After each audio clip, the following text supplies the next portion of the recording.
Picture this: the most powerful religious leader on earth chosen not by divine voices or holy inspiration, but by straight-up bribes, riots in the streets, and kings strong-arming the vote. Yeah. When people think of papal conclaves, they imagine solemn prayers, red robes, and mysterious smoke signals from the Sistine Chapel. But trust me, history shows us something way messier. The truth? Papal elections were often wild, political, and sometimes dangerously close to mob rule. And today we're going to uncover the conclaves the Vatican doesn't exactly brag about. Stay with me, because by the end of this, you all realize the papacy as history is never just holy tradition. It's also a battlefield of power plays, scandals, and chaos. So what's the official story? The idea is simple. When a pope dies, the cardinals gather, they pray, they debate, and eventually, guided by the Holy Spirit, they elect a new pope. White smoke, applause, done. But peel back the layers, and what you'll actually find are conclaves hijacked by bribes, civil unrest, and political manipulation. Kings demanded their candidates. Rival families bought votes. And regular people in Rome? They sometimes literally rioted until they got the pope they wanted. This isn't a Netflix drama.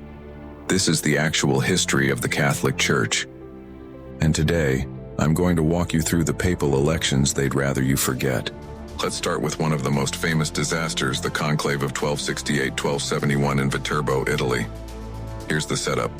Pope Clement IV dies. Cardinals gather to elect his successor. Sounds normal, except they just can't agree. Days turn into months, months into years. Yep, you heard that right. Almost 3 years with no pope. The locals, they've had enough. Imagine waiting 3 years for your leaders to make a decision. People were furious. So what did they do? They literally locked the cardinals inside, nailed the doors shut, and even tore the roof off the building so rain would pour in. To top it off, they cut their food supply to just bread and water. Talk about pressure. Eventually, the cardinals gave up and finally elected a new pope. But here, as the kicker, this event is what gave us the word conclave, meaning with a key, because the cardinals were literally locked in until they chose someone. So yeah, the holy tradition started as a forced timeout by angry citizens. Fast forwarded to 1492. Yep, the same year Columbus sailed the ocean blue. But in Rome, the real drama was happening inside the Sistine Chapel. The Conclave of 1492 is one of the most corrupt in history. Enter Rodrigo Borgia. He wasn't exactly known for his holiness, but he was rich, connected, and ruthless. So what did he do? He flat out bought the papacy.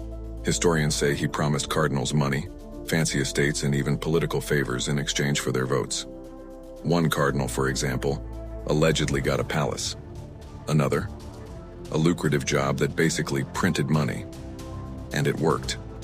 Rodrigo Borgia became Pope Alexander VI, remembered as one of the most scandalous popes ever, fathering children, favoring his family, and turning the papacy into a dynasty for the Borgias.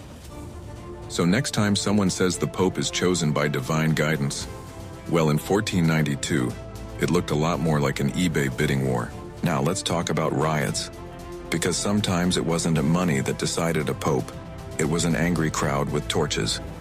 Take 1378. Pope Gregory XIII dies, and the people of Rome are panicking. For years, the papacy had been based in France, in Avignon, and the Romans were terrified that another French pope would drag the papacy back out of Italy. So when the cardinals met, crowds stormed the streets shouting and threatening violence. They demanded an Italian pope, or else. The cardinals, fearing for their lives, quickly elected Urban VI, an Italian. Problem solved, right? Wrong. Urban turned out to be harsh and unpredictable. Many cardinals regretted their choice and claimed they only elected him under mob pressure. So they left Rome and elected another pope, Clement VII. Result? Europe suddenly had two popes at the same time.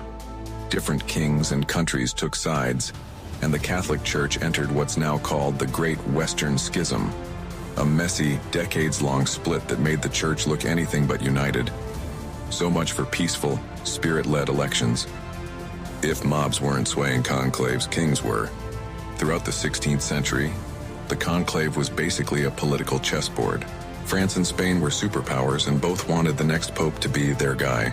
How far did they go? Pretty far. Ambassadors lobbied cardinals, armies camped outside Rome, and deals were cut behind closed doors. The idea of a pope being neutral? Forget it.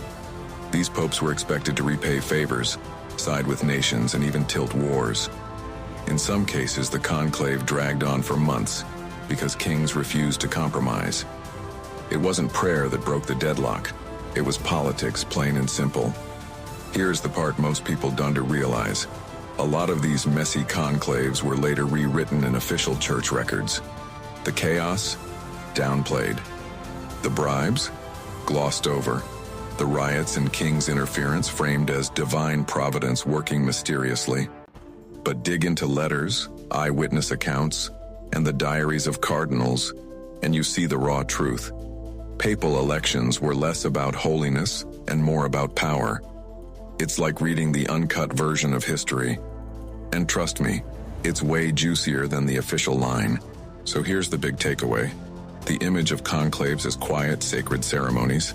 That's only half the story. The other half is bribes, mobs, and kings who treated the papacy like a prize to be won.